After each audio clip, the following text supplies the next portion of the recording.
How-tos and pro tips for the Pangolin Tool Roll. When you get your Pangolin, it's actually going to look more like a bag, like so. First thing I want to show you is the card slot on the front. Actually going to get a two-sided card included. The front side is going to be a ruler, and the back side is a standard to metric conversion chart. Now, if you want to swap that out with the name tag or the rig that it's for, you can put just about whatever you want in there. Now, this one's empty. I've got a second one here. It's actually the one that I use in my truck, full of tools. And I want to show you how we get into it. So the top has a compression cord that runs through it, which will be compressed. And to undo that compression, you want to take the short tab with the small round pull and pull out. That's cord release.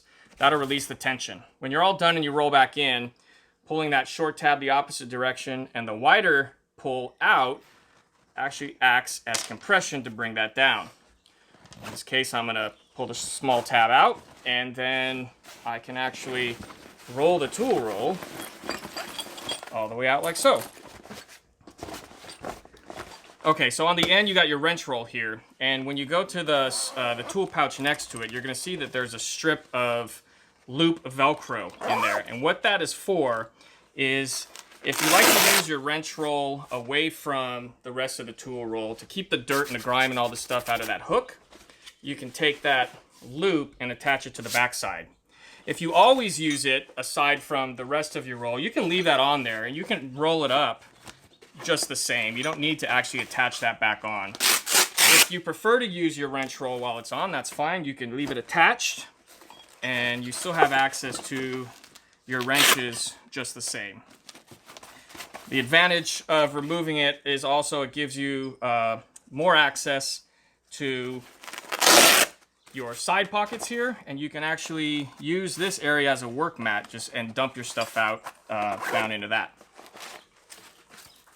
The next two tool pouches are also removable and swappable, so if you wanted to have two wrench rolls or two versions of the clear, you can swap those out. The last one here is actually sewn in. It's actually built in there. This is your work garage. It's a great little spot if you're out on the trail or dirt and mud. You don't want to get your tools lost or dropped into the dirt and then you can't find them. It's great as you pull things out. You can put them in here, kind of use that space. That way when you're done, you know where all of your tools are and you can make sure you don't lose anything on the trail. Now, for some reason, you don't have enough room or you don't want to allow dirt stuff to get in here, you can roll it and stow it. And there's also a second purpose for that. So, remember I talked about the card, how it rolls easily? And that's because our design allows you to take this and roll it up. And when you get to the end, you'll see a little hook on the red webbing. And that hook goes into that piece of webbing there, and that allows that to stay nice and tight. Now, if you're working on multiple rigs or you need to quickly move your tool roll from one place to another, you can reach under here and grab the handle. We added a third handle on this side. So now, without having to roll the whole thing up and put everything away, you can just quickly grab it like this and walk it from location to location, from rig to rig, without having to put it all the way back down. Quickly opens up.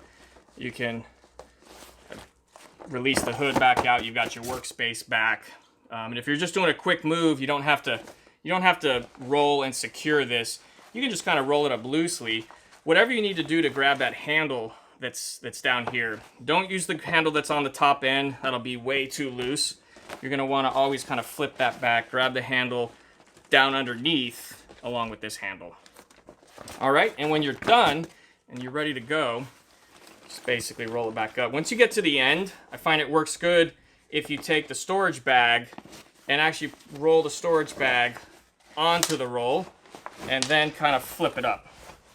And then, like I showed you before, the top piece gets compressed. You'll use the short tab with the round pull and the wider tab. And by pulling those two together, that'll actually compress the top down nicely. You could take the longer cord, store that inside, and you're off to the races. If you got any questions, let us know.